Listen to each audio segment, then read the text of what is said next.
Hi and welcome to the board wrap-up with Superintendent Dr. David Pennington for November 2013.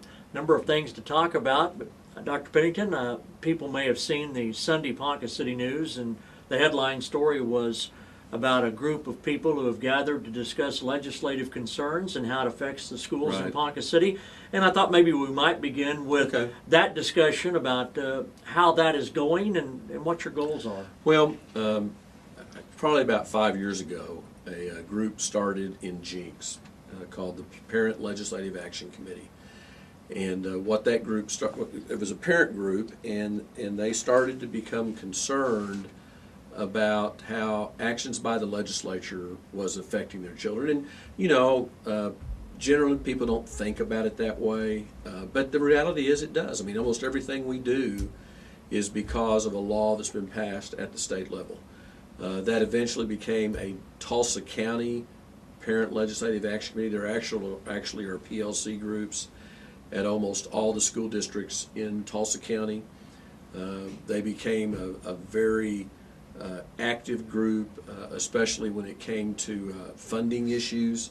You may remember a few years ago there was a kind of little byline that said 48 is not good enough, and it was just that we were 48th in the nation in what we spend on our children. They have branched out since then to become concerned about issues like testing, how many tests our students take, what are those tests used for. Now they've gotten involved in the A to F grading system. So they've just anything that affects their kids, this group's gotten involved in. And so as I've watched that grow and develop, I've become convinced, as others have, that the only way we're going to change the direction that we're heading in Oklahoma is for parents to get involved at a level that they probably have not been involved in since the late 80s, early 1990s. And so we met last summer with a group. We met again in October and had a November meeting. And hopefully, you know, what I would like to see happen out of this is that we would have parents, a parent group that, of course, as a district we would interact with, but it would be us going to their meetings and talking about the kind of issues that they want to talk about. And then hopefully they would eventually develop a legislative agenda that they would then take to the Capitol or hold meetings with our state senator and state representatives and say that as a group of parents, this is what we think is important. Because, you know, there's lots of people telling the legislature what's important. I mean, as a superintendent, I have an organization that tells the legislature what we think is important. The School Board Association, the PTA, is another group. But sometimes those groups are not grassroots parent groups.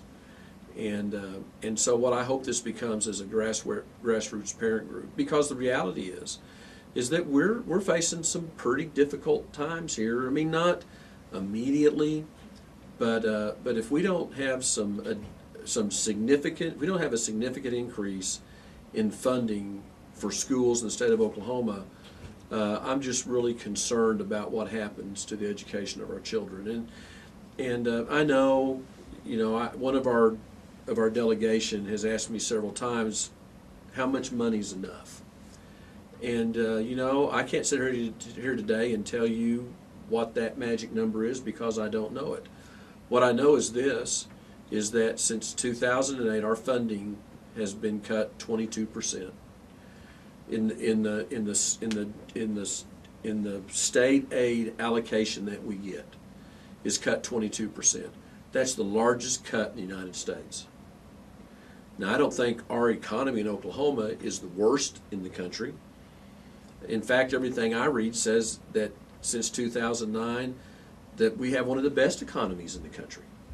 So if we've got one of the best economies in the country, why is the funding that the public schools of this state receive 22% less than it was in 2008? State appropriations, the amount of money the state gave out last year, was more than it was in 2009, which was the highest appropriated year. So our revenue is up. The amount of money we're spending is up, but yet education funding is $220 million less. than it was in 2008, 2009. And that's just not sustainable. So we have to do something. We either have to cut our funding back or cut our programs back to match the amount of funding that we have, or the legislature's got to come up with additional dollars. And what makes this complicated is because the question is, well, gee, how have you gotten by the last 5 years without making these cuts already? Well, a couple of things. One, the stimulus dollars, the money that the federal government sent to the states, really to be to kind of keep us from having to cut education spending. I mean, I think that the president and other members of Congress recognize that the recession was severe, and that if they didn't step up and do something, that governments across the country would go broke. The state government would be broke, and would be at such a low level of funding that that there would be lots of suffering. And so the idea of the stimulus money was to prop up. A lot of that money went to prop up state government. Now, we didn't see anything new done with most of that money because it was just filling in the holes, with the idea that in time state economies would come back. And we've seen that. I mean, we've seen that, like I say, we've seen that in Oklahoma. Our revenues last year were the best they had, really were more than they were at what we considered to be the high point, which was 2008, 2009. So that was the idea. So we had stimulus money, then we had actually jobs money, which was in 2010, which was passed to save education jobs. And that's what we did. Through all that, we built our savings account up to even to give the state more time to come back with revenues, and we've done that. But we're running out of that money. We cut into that savings account. We had about $4.8 million in that savings account. We cut into 1.2 million of that to operate last school year. So we ended last year with a fund balance of about $3.6 million. With the cuts we made last spring, when we did not replace about $500,000 worth of teaching staff, we will still see our fund balance cut because we've got a 1.6, almost really a $1.8 million hole to fill. So we've reduced that by about $600,000. So now it's $1.2 million. So we will carry over this year, have a savings account left with about $2.8 million in it, which is about 7.8%. The board wants our savings account to have 8% in it, but the board's been willing to, we know things are still difficult. We're trying to give the state time to catch up. But, 2015, if we don't do anything, if we don't cut more positions, then that savings account's going to be another $1.2 million left. So it'll finish up at about 1.4, which is about 4%. And then after that, you don't have anything left. And so we have to make, we have some tough decisions coming up. Do we stay pat? Do we stay where we are? Do we hope that the legislature will come up, if they don't come up with any additional funding for the 14-15 school year, will they then invest in education for 15-16? Or do we go ahead and say that the recession and the amount of money that we lost is permanent, and do we just go ahead and cut now, and then whatever money we get going forward is now an increase in funds? And I don't have a crystal ball. I know that we looked it up the other day, and we're about, I'm going to throw a number out here and say that we're 30 less employees than we were in 08-09. Even though we have more students, we have about 400 more students than we had that school year. So, and that's what's made it even more difficult on us, is that we've been increasing students at the same time our money has been cut. And that's really the problem statewide. We're up statewide about 40,000 students than we were when the recession hit. And so we have more kids and we have less dollars in state appropriated funds. And again, and look, we're not the only, if you read the paper today, the Medicaid fund in the state needs another $100 million. Corrections needs $100 million. DHS, everybody, we all need money, and there comes a point where you can't cut anymore unless you cut bone. Now there's always debate. I mean, everybody loves the first thing people always say when we talk about this is, well, we got too many administrators. Well, we have administrators, and because there are things that have to be done administratively. Those are not things that necessarily we decided. If you go back and look at it historically, the administration has grown in not only this district, but districts across the country because of requirements put on us by federal and state government. Our schools don't function the way they did in the 60s or 70s. We have more requirements, more reporting requirements, more things that require somebody to pay attention to them to make sure that we report them correctly, to make sure we stay in compliance with federal rules and state rules and regulations. So, so that's why we have those people. I wish we didn't have to have them, but we do have to have them. How close are we to having to discuss programs and classes and things that have been the norm for many years? How close are we to those being in jeopardy? Well, we're going to talk about that this spring. We're going to find out what our midterm adjustment's going to be, and just for those that have watched this for a while, you know that we get our initial funding in the summer, and then we do a student count in October, and then the state aid is recalculated. And so you look at student growth across the state. We should, with the amount of growth that we've had, we have about 80 more students, raw ADM. We don't know what the weighted numbers are yet. But my guess is we're going to have about 100 more students weighted ADM than we had in May. Normally, you would say that's probably going to generate you about $600,000 in additional funding. Well, okay, if that's the case, then that helps us. We can put some of that money in the bank, which will then make our fund balance better, so that as we cut in, we're not taking quite as much as cut. But I don't do this. There are people that they are constantly watching enrollment across the state. They're looking at all the different sources of revenue that come into school districts. But there's a projection out there right now that says that what we're going to see across the state is, rather than seeing an increase in funding, we're going to see a cut because of a couple of reasons. One is the intangible tax cut that was given that took about $50 million out of school funding.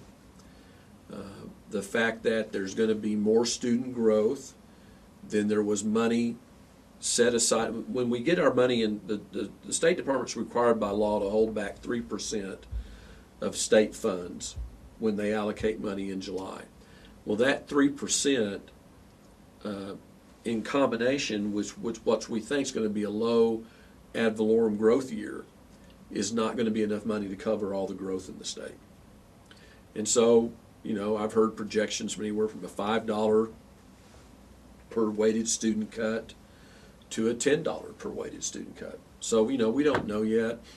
I hope that doesn't happen. I hope everybody's wrong and there's enough money in December to pay us, to reallocate, and us to get money for the growth that we have. But I don't know that. So that's the first thing we have to do, is we have to wait and see what happens in December. And then we have to monitor what the legislature does. And, if it looks like that the legislature is going to increase funding to common schools, then, then maybe we hold off But if it looks like a flat year, then I think that this spring we're going to have some real tough discussions about programs and activities. I mean, the bottom line is we have right now $1.2 million less than we had in 2008, 2009 to operate our schools. We have more students. So something's got to give. If you got less money and more kids, then you have to do something. You can either continue to increase class sizes, which, we're already at the elementary level, probably 25, 26 kids in a class. At the high school, we're higher than we've been, but we could probably do some more of that.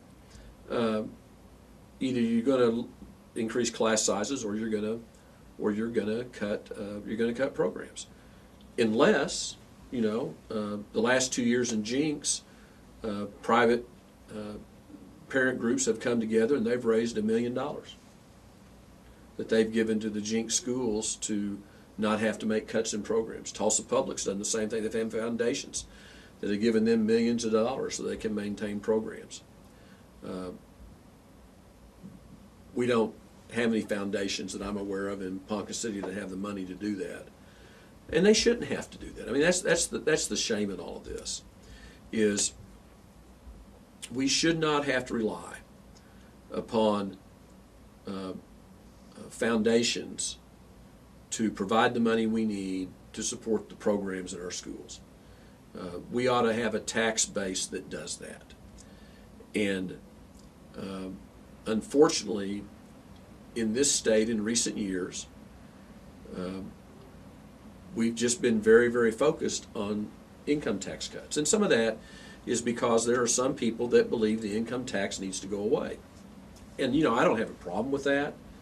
If somebody wants to eliminate the income tax, as long as you replace that revenue that the income tax brings in, which is the vast majority of education funding in the state, if you replace that with something else, I'm all for that. But this idea that seems to be pretty popular right now, that if we cut taxes, that we're going to grow that money back immediately, I just don't see that. Now, I'm not an economist, I'm not an expert, but again, what I know is this, is that we're $220 million less than we should have in funding for our schools right now. So obviously, the tax cutting that we've done hasn't replaced that $220 million because we've lost funds because of those tax cuts.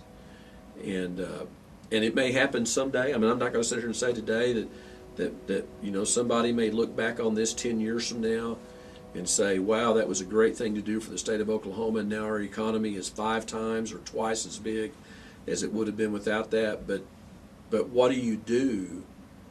How do you maintain state services? How do you operate your schools at the level they need to best benefit kids while you're waiting for the economy to grow?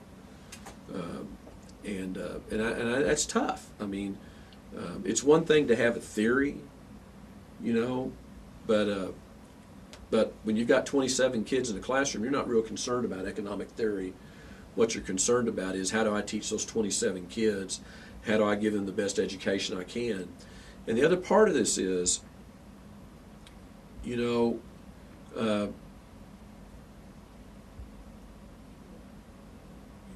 can't make up for what we lose. When you have a student who doesn't get the attention they need because they're in a class of 27 kids, you can't 3 years from now go, oh, we've got the money we ought to have, and we can go back and replace what you lost. I don't think that happens. If you have to cut a program, let's just say that we had the decision, that somehow we decided that we wouldn't offer vocal music until kids got to high school. Well, you can't, what those 6th, 7th, and 8th graders miss by not having vocal music in those grades, you don't just pick that up and replicate that when they're sophomores and freshmen in high school. When you lose an educational experience, you lose an educational experience. And when you're dealing with, and there are some kids maybe that doesn't affect very much, okay? But there are lots of students who those things, those experiences they don't get, that individual attention they don't get, that time with the teacher they don't get, that just puts them further and further behind and makes it harder and harder for them to get the academic skills they need to be competitive, wage-earning citizens somewhere down the road.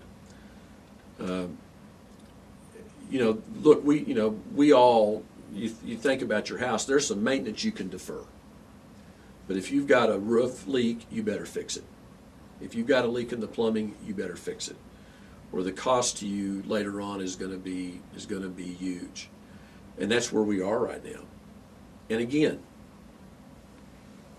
and I'm not even talking about the normal stuff we talk about how in the world can we be satisfied in this state to be 48th, 49th, or 50th in what we spend on the kids, children that attend our schools.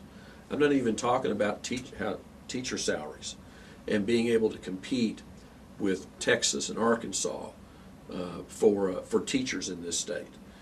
We're not even talking about those things. We're just talking about basic funding. And what makes this so,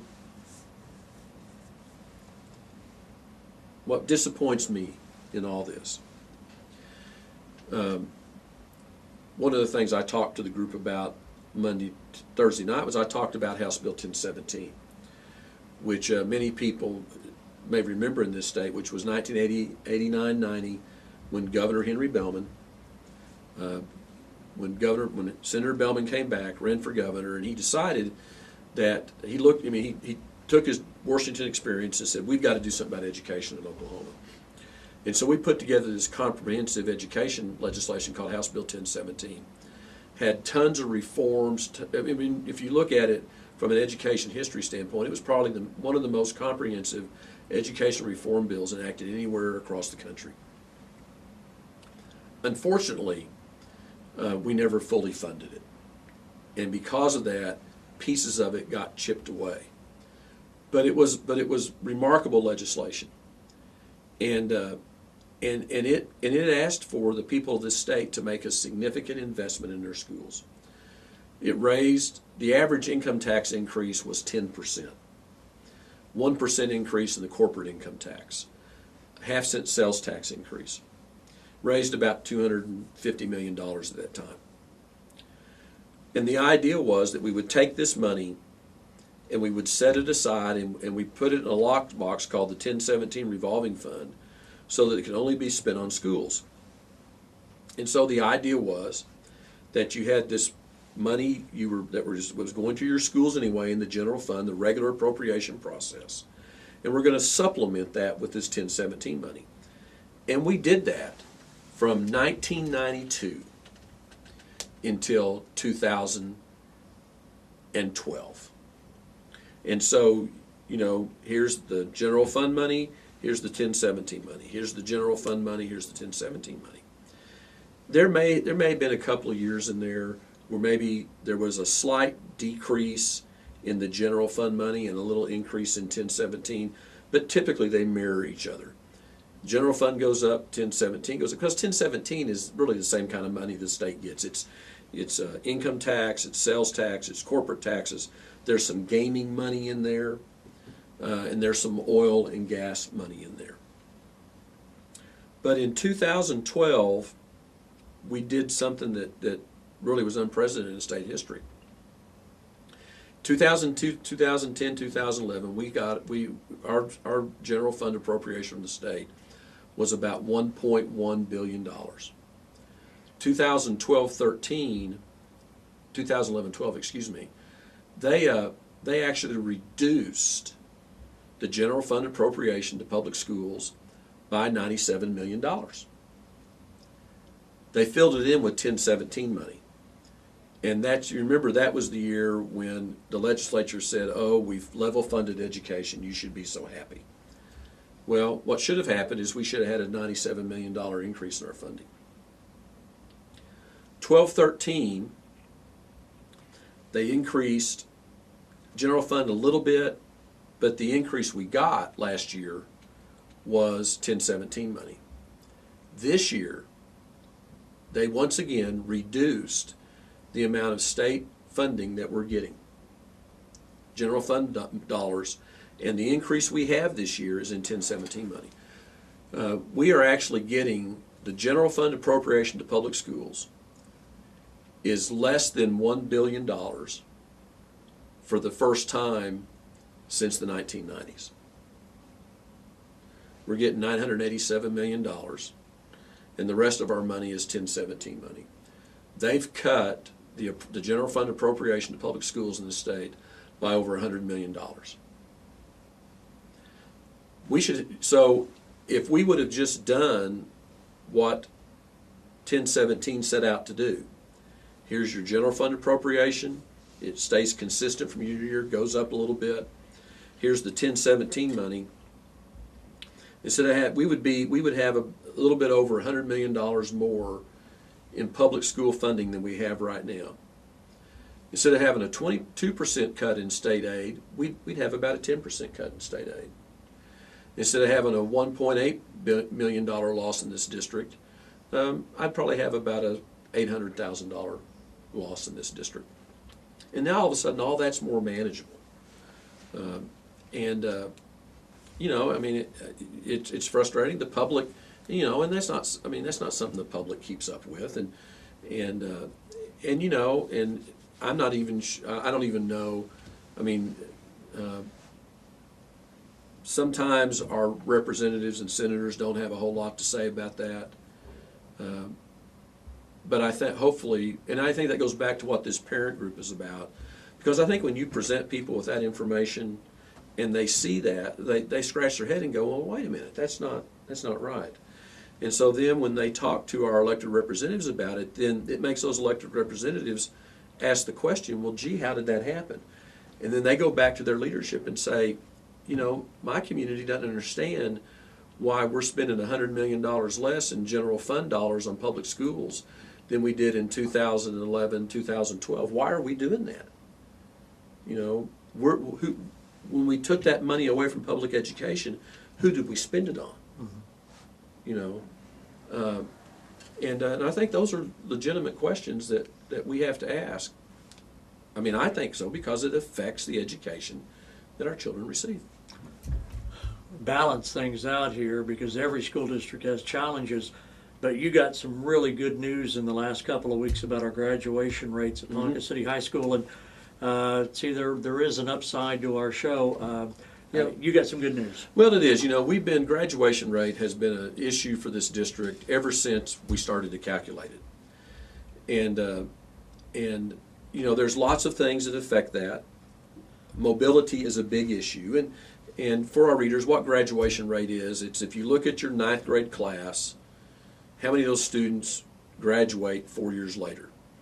And the goal is for everybody to graduate in 4 years. And, you know, I mean, we would think that most kids would, but there are things that happen in kids' lives that cause them maybe not to graduate in 4. Some kids may need an extra year, but, you know, that's a different issue. And the idea is that you know, if you have kids move out, you probably have kids move in, so it kind of balances out. Well, we've kind of been in a tough spot for the last 7 or 8 years here, and that because of what's happened at ConocoPhillips, we've lost a lot of kids. We've had lots of families that have left us that have had high school age students that have left Ponca City before they've graduated.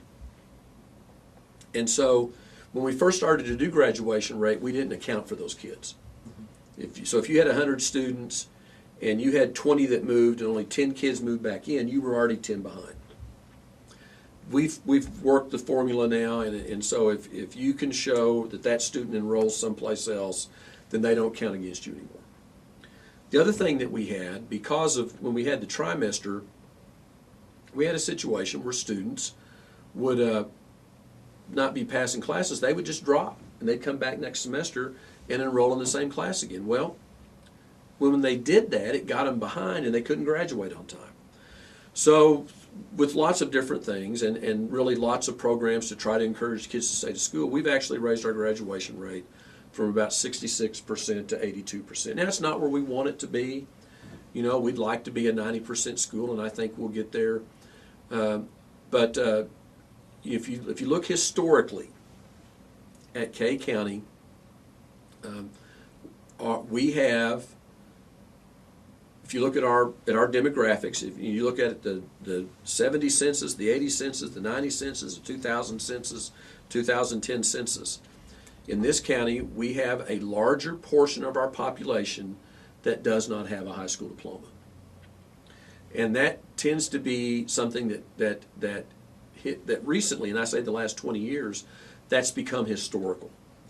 That if mom or dad hasn't graduated from high school, then it's more likely that children in that family, that some of those siblings will not graduate from high school. And then if you have grandparents that didn't graduate from high school and parents that didn't graduate from high school, then those children have a tougher road of graduating from high school. So that's just something that's a part of our culture in this community, and we have to work to try to change that. And we have lots of programs. That's what our Teen Mom program is all about. That's what the alternative school is all about. And what's amazing, Phil, is the number of kids we have that are only 1 or 2 credits short, or that they'll have passed all their end of instruction tests, but they've got a couple of classes. I mean, it's just amazing when you sit down and look at it, the kids that are so close, that if we could just get everybody who was within 1 or 2 credits to get done, you know, if they would just, you know, come to summer school and get done, that we could really have a dramatic increase and get that up to about 85 or 90%. The board meeting, you hired a new principal. What other topics at the board meeting did you want to talk Well, the to? other thing we talked about quite a bit was assessment and A to F grade card, and I think that obviously we're not happy with the grade card. Now, I say that, but I would also say that, and I've made this very clear, I don't think this is a valid way to measure schools. The point that I've made or tried to make is that in any other industry, you don't use one data point to make decisions, to make critical decisions. And when you're talking about student assessment, yes, you have lots of tests being given, but there's still only one data point. They're just a test. You know, so there are other things to you that should tests be a part of that? Yes, but it shouldn't be all of it. There ought to be other things that you look at. The researchers that did the study on the grade card said the same thing, that you ought to have multiple measures.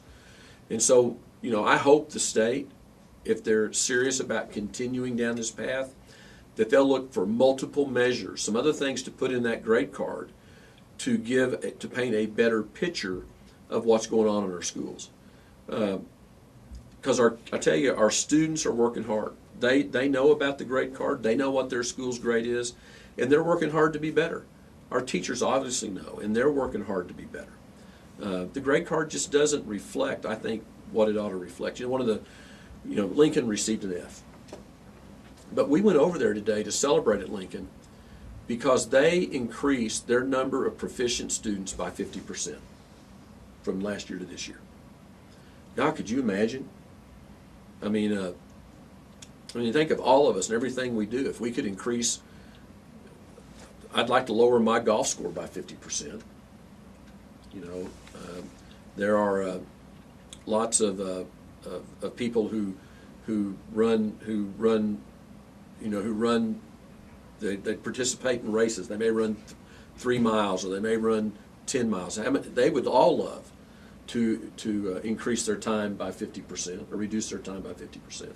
I mean, it really is an amazing achievement, and yet they get no credit for that. And They did it. They did it. And they get no credit for it. And that's what we saw across the district. We actually saw our proficiency numbers go up, yet our scores went down, and that's extremely frustrating. Mm-hmm. And it's been that way all across the state. We're not out here by ourselves. And I still have said, and I still believe, that parents know about their schools. They know what they like. They know what they don't like.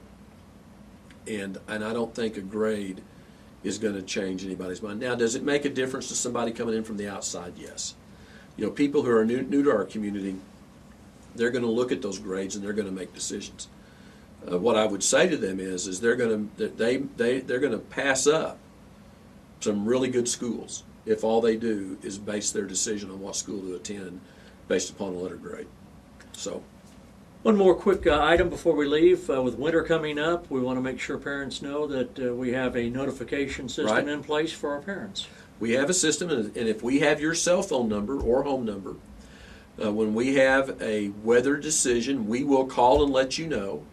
So if you do not, if you're not sure if the school's got your child's school has got your right contact information, if you would call the office, make sure they have your correct phone number. If you've changed cell phone numbers since school started and you haven't let the school know that, we'd appreciate it if you do that. Because if they gave they gave your cell phone number to somebody else, we're going to call somebody. A couple of years ago, we had a guy that we called, for bad weather 2 or 3 days in a row, and he called us and said, I appreciate knowing I don't have any kids in school. Would you please, I don't know how you got my number. And I think the guy was like living in Chicago or something. So I don't know, how that happened. So we'd appreciate having correct numbers. And remember this, our weather decisions are not perfect. Okay, we try to make our decisions by 6 o'clock in the morning. We try to make them based upon the best information we have at that time. And you may not agree with the decision we make. And so if we're having school and you don't think it's safe for your child to go, then don't send them. Now, they're going to be counted absent because they're not in school. By state law, we have to do that. But they'll be allowed to make their work up. So don't, we make the best decision we can. And the other thing is we're always going to try to have school. Our thought process is not, let's close school today. Okay, we don't, which is not the kid's thought process. The student thought process is, I don't want to have school, close school. But that's not our thought process. Our thought process is, we're going to have school. And the reason for that is we have a large number of our student body who, if we don't have school, they don't have an adult to stay with. If we don't have school, they don't eat breakfast or lunch. So we're going to try to have school, if at all possible. Very good. Dr. David Pennington, our guest on the Board Wrap-Up.